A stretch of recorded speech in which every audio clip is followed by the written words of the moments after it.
अस्सलामुअलैकुम everyone, welcome back to my YouTube channel. मैं ठीक हूँ, उम्मीद है आप सब भी ठीक होंगे। अगर आप मेरे यूट्यूब चैनल पर नए हैं तो चैनल को सब्सक्राइब करना और बेल आइकन को प्रेस करना ना भूलें, ताकि जब भी हमारी कहानी का कोई न्यू एपिसोड आए तो आप देखना ना भूलें। और आप हमारे साथ हमारी कहानी के एंड तक बने रहें, ताकि हमारी कहानी में आने वाले नए नए मोड़ आपको दिलचस्प लगें। और अगर आपको हमारी कहानी पसंद आए तो लाइक कीजिए, कमेंट कीजिए, शेयर कीजिए और चैनल को सब्सक्राइब करना ना भूलें। तो चलिए रुख करते हैं हमारी कहानी बिखरे हुए मोती के एपिसोड 20 की तरफ। मैं तुम्हें इसी वक्त तलाक देता हूँ। नहीं शादान, खुदा के लिए ऐसा मत कहो। तुम मुझे ख़त्म कर दो, लेकिन तलाक मत दो। मैं तुम्हें तलाक देता हूँ। तुम मेरे काबिल नहीं हो। मैं तुम्हें तलाक देता हूँ। नहीं शादान, तुम मेरे साथ ऐसा मत करो। इतना कहते ही खुशबू चक्कर खाकर गिरी थी। तभी आबिद ने आकर एकदम उसे संभाला था। खुशबू, तुम्हें क्या हुआ? तुम ठीक तो हो ना? आबिद ने उसे संभालते हुए पूछा था। भाई आप? खुशबू आबिद से लिपटकर बेतहाशा रोई जा रही थी। क्या हुआ आखिर? शादान, क्या कहा तुमने मेरी बहन से? आबिद गुस्से में शादान से पूछ रहा था। महक, तुम खुशबू को संभालो, आबिद ने पीछे खड़ी महक से कहा था। क्या कहा मैंने? यही कहा कि मैं तुम्हें तलाक देता हूँ, और मैंने तलाक दे दी। शादान, मैं तुझे जिंदा नहीं छोड़ूंगा। तूने मेरी बहन की जिंदगी बर्बाद कर दी। आबिद ने गुस्से में शादान का गिरेबान पकड़ा था। छोड़ो मेरे बेटे का गिरेबान, नहीं तो ठीक नहीं होगा। तभी नसीमा बेगम आ गई थी। शीरी चुपचाप खड़ी खड़ी सुन रही थी। तुम यहाँ से चले जाओ अपनी इस गवार बहन को लेकर। देखो, मेरी बहन के बारे में कुछ भी कहा तो ठीक नहीं होगा। हाँ, ठीक ही तो कह रहा है, गवार ही तो है ये, किसी भी बात का तमीज़ नहीं है। आप अपनी बकवास बंद करो, मैं औरतों के मुंह नहीं लगता। आबिद गुस्से में नसीमा से कह रहा था। चलो खुशबू, यहाँ से हम एक पल भी यहाँ नहीं रुकेंगे।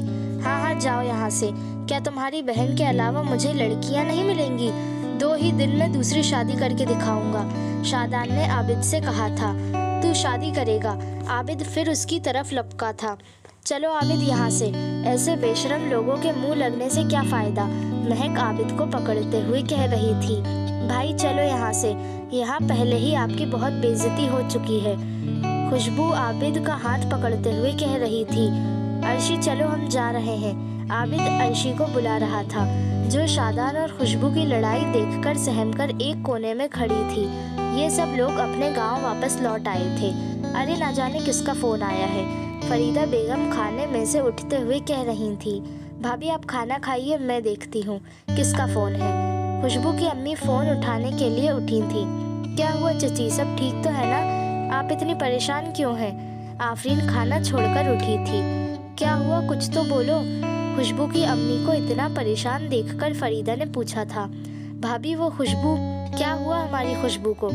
फरीदा बेगम बीच में ही बोली थी। भाभी, शादान ने खुशबू को तलाक दे दी है और आबिद उसे घर ले आया है। वहाँ उसकी बहुत तबीयत खराब है। या अल्लाह, ये क्या किया तूने उस मासूम बच्ची के साथ? शादान ने ये अच्छा नहीं किया, हमारे खानदान पर तलाक का दाग लगा दिया। आज से पहले हमारे खानदान में ऐसा कभी नहीं हुआ। न जाने कैसी होगी खुशबू। भाभी, आबिद कह रहा था अम्मी आप जल्दी आ जाइए। हाँ, हमें जल्दी यहाँ से चलना चाहिए। पर अम्मी, भाई और अब्बू घर में तो कोई भी नहीं है। अम्मी, मैं ऑफिस में फ़ोन लगाऊं? हाँ आफरीन, अपने अब्बू को फ़ोन लगाओ। अम्मी, इमरान भाई आ गए। इमरान, तुम तो ज़रूरी मीटिंग में थे ना? हाँ अम्मी, लेकिन मेरा दिल बहुत घबरा रहा था, तो इमरोज़ को मीटिंग अटेंड करने को छोड़ आया हूँ।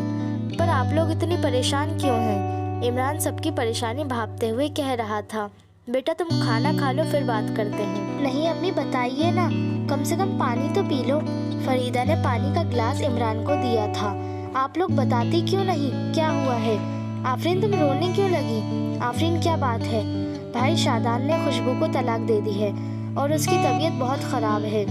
इतना सुनते ही इमरान के हाथ से गिलास छूटकर फर्श पर गिरा था। क्या?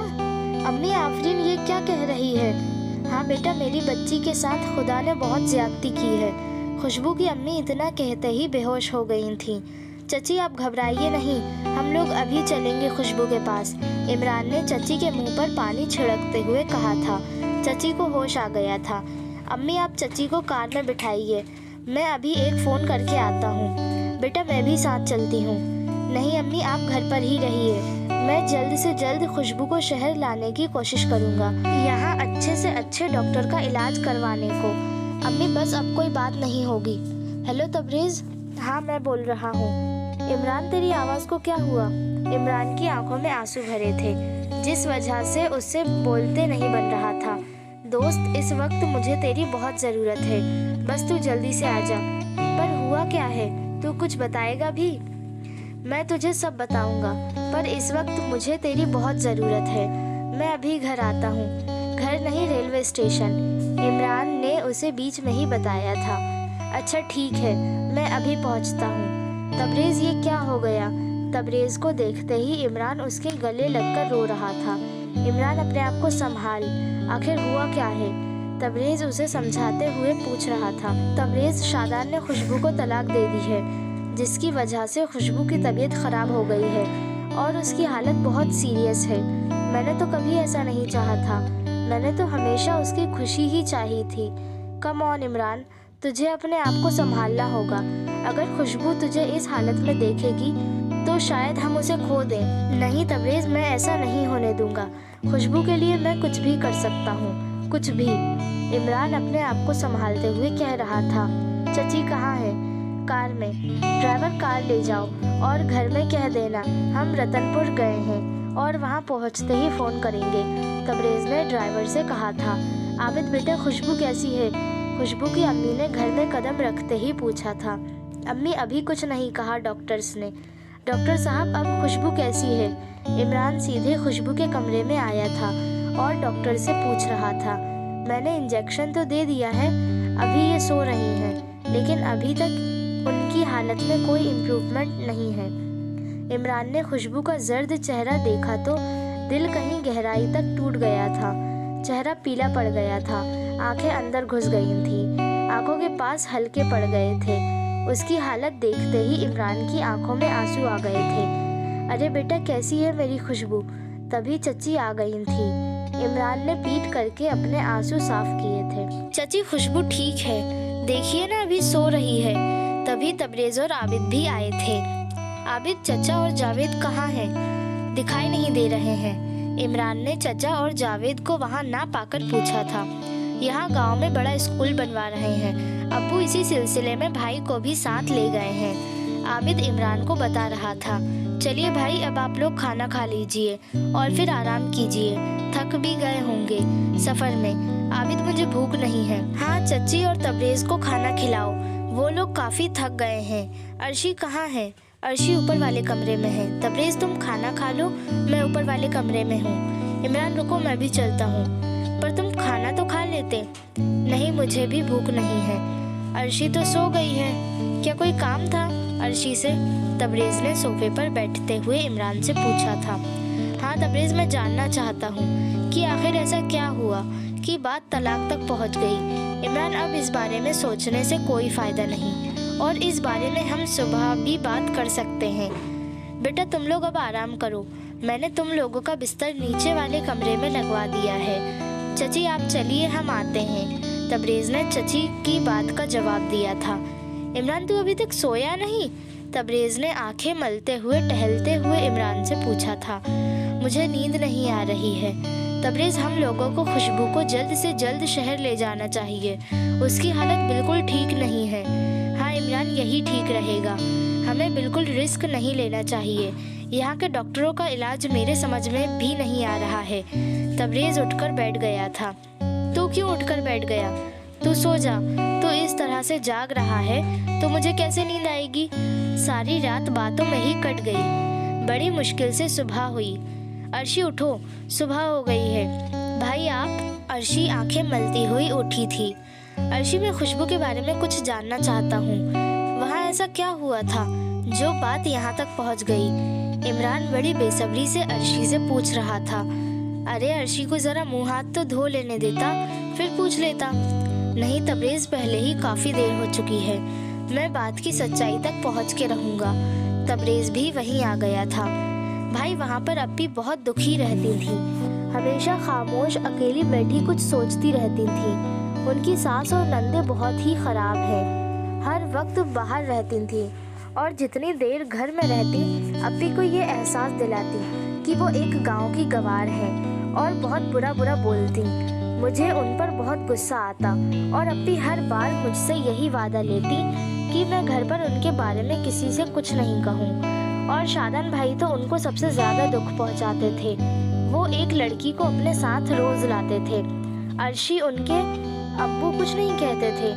नहीं इमरान भाई, उनकी बीवी के सामने उनकी बोलती बंद रहती थी। शादान भाई उस लड़की के सारे काम अप्पी से कराते थे और उस दिन अप्पी ने उस लड़की का नाश्ता बनाने को मना किया तो उन्होंने अप्पी पर हाथ उठाया और अप्पी चिल्लाती रही कि मुझे तलाक मत दो, लेकिन वो तलाक तलाक बोलते गए। फिर वहाँ आबिद भाई पहुँच गए।